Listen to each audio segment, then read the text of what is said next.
Listen to part of a lecture in a botany class. The root systems are vital to the survival of a plant, since they help the plant absorb water and nutrients from the soil. Today, I'd particularly like to talk about the types of roots found in plants. Most plants have a root structure that is suited to their growing conditions.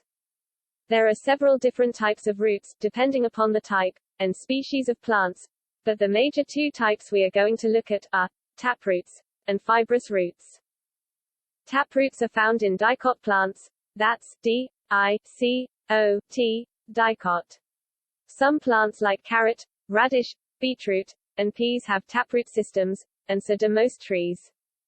Taproots have a single thick primary root, with a few lateral branches.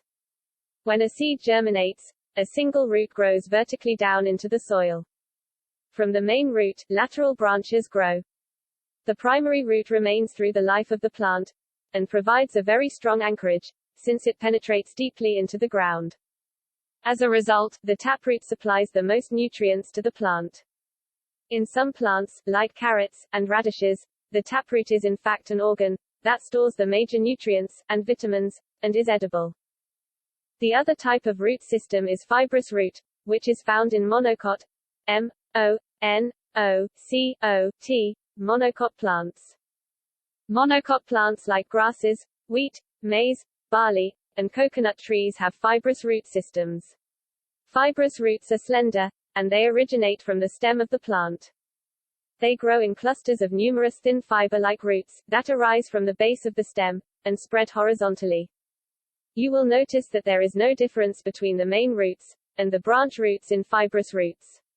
That's because in fibrous root system, the primary root is short-lived, and is replaced after some time by multiple smaller roots. These roots spread from a common point, and have similar sizes, and tend to grow relatively close to the surface of the soil. While a single plant can have only one taproot, it can consist of hundreds of fibrous roots. Using points and examples from the lecture, explain the difference between taproots and fibrous roots in plant root systems.